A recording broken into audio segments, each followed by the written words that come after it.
Selamat malam. Di sini saya akan menjelaskan tentang the measurement approach to decision usefulness.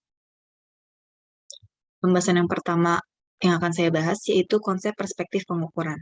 Perspektif pengukuran terhadap laporan keuangan adalah suatu pendekatan yang menuntut akuntan untuk melaksanakan tanggung jawab, memasukkan nilai wajar terhadap laporan keuangan pokok dengan reliabilitas yang mesti rasional, yang berarti meningkatnya tanggung jawab akuntan untuk membantu investor dalam memprediksi kinerja masa depan perusahaan. Tujuannya yaitu untuk meningkatkan relevansi laporan keuangan tetapi tidak meninggalkan reliabilitasnya dalam rangka membantu investor mengambil keputusan. Measurement perspektif dapat meningkatkan earnings quality dengan semakin relevannya informasi akuntansi. Apabila informasi akuntansi semakin relevan, maka reaksi investor terhadap informasi tersebut akan semakin besar. Namun demikian, measurement perspektif juga dibatasi oleh reliabilitas. Metode fair value yang dapat dimasukkan dalam laporan keuangan pokok adalah metode yang tidak mengakibatkan menurunnya reliabilitas laporan keuangan tersebut. Measurement perspektif berusaha untuk meningkatkan relevansi informasi akuntansi. Akuntan mengambil tanggung jawab untuk membantu investor dengan cara menggunakan pengukuran fair value terhadap laporan keuangan pokok. Akan tetapi, sesuai dengan SFAC 2 menyatakan bahwa ada dua kualitas informasi pokok, yaitu relevansi dan reliabilitas, yang harus dijaga keseimbangannya. Apabila hanya memperhatikan relevansi, maka reliabilitas akan berkurang dan menyebabkan laporan keuangan tidak bisa diaudit. Akuntan publik yang merupakan ujung tombak profesi akuntansi tidak lagi bisa berjalan karena laporan keuangan tidak bisa diaudit. Karena itu, batasan measurement perspektif adalah berusaha untuk menggunakan pengukuran yang berorientasi pada fair value terhadap laporan keuangan pokok, asalkan kualitas reliabilitas laporan keuangan pokok tersebut tidak berkurang. Measurement perspektif bukan untuk mengganti historical cost. Apabila suatu pengukuran tidak reliable, maka tetap menggunakan historical cost. Namun demikian, tidak mudah menggunakan fair value tanpa mengurangi reliabilitas. Batasannya yaitu kita menggunakan fair value untuk meningkatkan relevansi selama reliabilitas tidak terganggu. Mengapa demikian? Karena unsur reliabilitas menjadi dasar untuk pelaksanaan audit oleh akuntan publik. Akuntan publik adalah gambaran pokok akuntansi dan menjadi ujung tombak akuntansi. Akuntan publik jangan ditempatkan pada posisi yang berisiko karena dituntut. Alasan perspektif pengukuran. Mengapa measurement perspektif mengusulkan untuk memasukkan informasi yang bernilai lebih relevan dalam laporan keuangan pokok, padahal teori pasar modal efisiensi berimplikasi bahwa catatan kaki dan pengungkapan lain sudah cukup? Nah, berikut alasannya. Berdasarkan information perspektif, historical cost digunakan sebagai basis akuntansi dan mengandalkan pengungkapan penuh untuk meningkatkan manfaat informasi akuntansi bagi investor. Bentuk pengungkapan tidak penting, yang penting adalah bahwa diasumsikan banyak rasional investor dan inform investor yang bereaksi cepat terhadap informasi akuntansi. Riset empiris tentang efisiensi pasar modal telah mengkonfirmasi bahwa setidaknya informasi laba bermanfaat bagi pasar. Akan tetapi ada berbagai pertanyaan berkaitan dengan information perspektif, seperti yang pertama, laba hanya direaksi oleh pasar sebesar 2% sampai 5%. Yang kedua, pasar modal mungkin tidak seefisien yang diduga.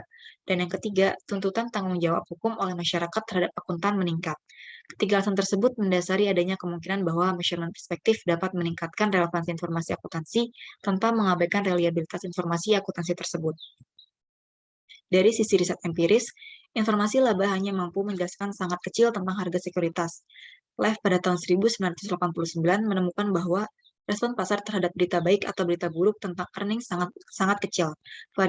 Variabilitas keuntungan abnormal dalam narrow window hanya 2% sampai 5% yang dijelaskan oleh informasi earnings. Sisanya diakibatkan oleh faktor lain selain perubahan earnings. Menurut Lev, rendahnya respon pasar terhadap earnings disebabkan oleh earnings quality yang rendah.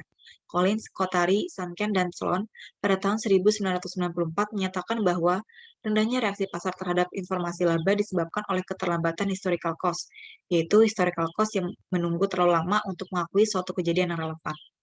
Hal ini menuntut perlunya perbaikan earnings quality dengan pengenalan perspektif pengukuran terhadap laporan keuangan. Dari sisi teori pasar modal efisien, pasar modal mungkin tidak efisien seperti dalam teori efisiensi pasar modal. Investor memerlukan bantuan bagaimana implikasi informasi akuntansi terhadap prediksi keuntungan masa depan. Hal ini diperkuat oleh Olson Clean Surplus Theory yang menekankan bahwa peran utama laporan keuangan adalah dalam penentuan nilai perusahaan, bukan perspektif informasi di mana laporan keuangan sebagai salah satu sumber informasi. Teori ini menuntut ke arah perspektif pengukuran. Dari sisi praktis, Dengan meningkatnya tuntutan terhadap tanggung jawab hukum, auditor dituntut untuk menggunakan nilai wajar dalam laporan keuangan.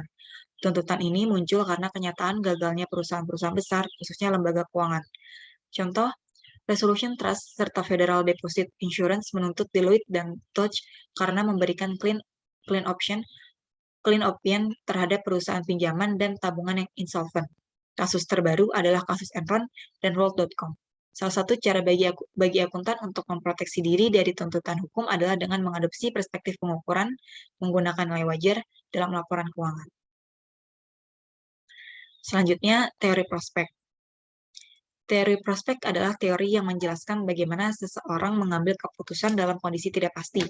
Substansi teori prospek adalah proses pembuatan keputusan individual yang berlawanan dengan pembentukan harga yang biasa terjadi di ilmu ekonomi. Aksioma-aksioma dalam teori prospek meliputi yang pertama reference point, yang kedua utility function, dan yang ketiga loss aversion. Di sini saya akan menjelaskan aksioma dari perspektif teori. Yang pertama itu ada reference point. Dalam perspektif teori, orang menentukan laba atau rugi berdasarkan reference point, bukan nilai absolut laba atau rugi tersebut. Utilitas adalah fungsi dari laba atau rugi relatif terhadap benchmark atau reference point. Dalam expected utility teori yang disingkat dengan EUT, orang menentukan laba atau rugi berdasarkan nilai absolut kekayaan. Utilitas adalah fungsi dari nilai kekayaan absolut. Aksioma yang kedua yaitu utility function. Dalam perspektif teori, domain laba, orang risk averse dalam domain rugi, orang risk seeking. Fungsi utilitas adalah cekung pada domain laba dan cembung pada domain rugi. Dalam EUT, orang diasumsikan selalu bersikap risk averse. Fungsi utilitas adalah cembung baik pada domain laba maupun pada domain rugi. Yang ketiga, loss aversion. Dalam perspektif teori, loss aversion adalah tendensi orang lebih mengutamakan menghindari rugi daripada memperoleh laba. Rugi memiliki kekuatan psikologis sebanyak 2 kali lipat daripada laba. Overweight terhadap rugi dan underweight terhadap laba. Berubah 1% dari 2% ke 3% lebih bernilai besar daripada berubah 1% dari 30% ke 31%. Dalam EUT, laba atau rugi tidak dapat didefinisikan karena teori ini tidak memiliki reference point untuk mengukur laba atau rugi tersebut. Pembahasan selanjutnya yaitu tentang beta. Beta merupakan konsep yang penting dalam akuntansi keuangan karena beta merupakan pengukur risiko sistematis suatu sekuritas terhadap risiko pasar. Beta adalah pengukur volatilitas return suatu sekuritas terhadap return pasar. Beta menggambarkan besarnya perubahan harga suatu saham tertentu dibandingkan dengan perubahan harga pasar. Beta pasar diestimasi dengan menggunakan return historis, sekuritas, dan pasar. Misalnya 200 hari untuk return harian, beta pasar dapat diestimasi dengan CAPM. Fama dan Friends meneliti pasar modal USA untuk periode 1963 sampai 1990, menemukan bahwa beta memiliki sedikit kemampuan untuk menjelaskan keuntungan sekuritas. Mereka menemukan bahwa book to market ratio dan perusahaan lebih signifikan menjelaskan keuntungan sekuritas. Daripada melihat beta, lebih baik melihat book to market ratio dan ukuran perusahaan sebagai ukuran risiko. Risiko akan meningkat dengan meningkatnya book to market ratio dan menurun dengan semakin besarnya ukuran perusahaan. Hasil penelitian Fama dan Friends ini menjadikan beta mati. Skiller pada tahun 1981 yang menyatakan bahwa variabilitas harga sekuritas sama dengan variabilitas dividen. Determinan yang menentukan nilai perusahaan adalah dividen masa depan. Selain itu, asumsi bahwa beta konstan juga kurang tepat.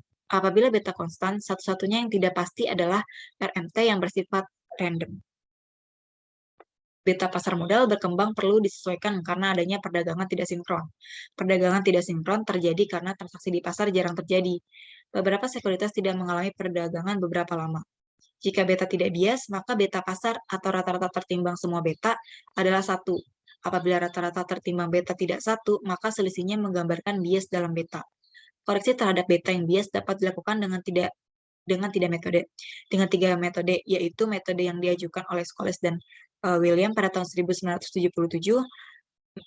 metode yang diajukan oleh Dimson pada tahun 1979, dan metode yang diajukan oleh Fowler dan Rourke pada tahun 1983. Selain beta pasar, ada juga beta lain yang dikenal, yaitu beta akuntansi dan beta fundamental. Beta akuntansi dihitung sama dengan beta pasar dengan mengganti data return menjadi data laba. Beta fundamental dihitung dengan berbagai variabel fundamental seperti dividend payout, pertumbuhan aktiva, leverage, likuiditas, asset size, dan earnings variability. Pembahasan selanjutnya yaitu anomali pasar modal efisien. Terdapat bukti bahwa pasar mungkin tidak merespon informasi akuntansi tepat seperti yang diprediksikan oleh teori efisiensi. Contohnya, harga saham mungkin tidak akan bereaksi penuh terhadap pernyataan keuangan saat itu juga, sehingga abnormal return berlanjut beberapa waktu mengikuti diumumkannya informasi tersebut. Pasar juga mungkin tidak mengekstrak keseluruhan konten informasi dan pernyataan keuangan. Kasus ini tidak konsisten dengan efisiensi pasar sekuritas sehingga disebut anomali pasar sekuritas efisien. Terdapat dua macam anomali pasar. Yang pertama itu post-announcement drift. Untuk perusahaan yang melaporkan GN dalam laba per kuarter, return sekuritas abnormal cenderung menyimpang naik pada beberapa waktu berikutnya dari pengumuman laba. Dengan cara yang sama, perusahaan yang melaporkan BN memiliki return abnormal menyimpang mundur dengan periode yang sama. Fenomena inilah yang dinamakan post-announcement drift. Bernard dan Thomas pada tahun 1989 membuktikan hal ini. Investor yang mengikuti strategi membeli saham perusahaan GN dan menjual singkat saham perusahaan BN di hari pengumuman earnings dan menahannya dalam jangka waktu 60 hari akan mendapatkan rata-rata return 18% di atas return pasar. GN atau BN di sini adalah perbedaan antara penghasilan kuartal yang dilaporkan saat ini dan penghasilan di kuartal yang sama tahun lalu. Hal ini disebut quarterly seasonal earnings changes. Terlihat bahwa investor meremehkan implikasi penghasilan saat ini terhadap penghasilan masa depan. Sebagaimana dikatakan oleh Bernard dan Thomas, telah diketahui bahwa quarterly season earnings changes berkorelasi positif sampai dengan 3 kuartal setelahnya. Hal ini seharusnya direspon cepat oleh investor rasional, tetapi kenyataannya tidak demikian.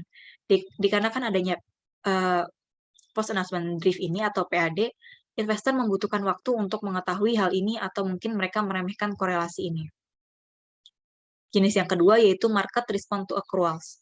Sloan mengatakan bahwa accrual menjadi subjek kesalahan estimasi dan mungkin manajer akan bias daripada dengan cash flow, dan berargumen bahwa reliabilitas yang lebih rendah ini seharusnya mengurangi asosiasi antara accrual saat ini dan laba bersih periode selanjutnya. Richardson memperluas penelitian Sloan dengan memasukkan seluruh non-cash aset dan kewajiban. Mereka menemukan bahwa reliabilitas akrual yang lebih rendah adalah lebih persisten, dan investor mengabaikan hal tersebut. Sehingga semakin rendah reliabilitas komponen akrual, investor makin overestimate terhadap persistent earnings, yang mengarahkan terhadap mispricing saham yang besar. Strategi investasi berdasarkan mispricing ini menghasilkan abnormal return melebihi dari 10,4%. Anomali ini menunjukkan bahwa pasar sekuritas tidak sepenuhnya efisien, dan inefisiensi tersebut didorong oleh perilaku bias investor. Di sini studi kasus yang saya ambil itu dari jurnal yang berjudul Perilaku Investor Saham Individu dalam Perspektif Teori Mental Accounts yang ditulis oleh Budi Hartono, Adi Setio Purnomo, dan Mega Murti Andini dengan volume 14 nomor 2 tahun 2020.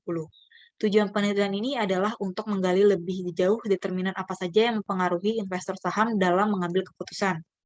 Hasil yang diperoleh adalah bahwa terdapat dua determinan utama dalam pengambilan keputusan investasi, yaitu aspek kognitif yang termasuk sikap risiko, preferensi waktu investasi, kepribadian, tujuan investasi, dan strategi, dan juga aspek psikologis yang termasuk kemampuan menyeleksi informasi, ketahanan diri, dan perilaku meniru. Keduanya secara teori mempengaruhi perilaku-perilaku keuangan individu. Selain itu, dalam perkembangan temuan empirisnya, mental anggaran juga berpengaruh seberapa besar seseorang menyisihkan pendapatan per bulan dalam dua rekening berbeda. Mental accounting juga terjadi ketika seseorang membagi rekening berdasarkan sumber pendapatan. Sekian penjelasan dari bab ini, kurang lebihnya mohon maaf. Terima kasih.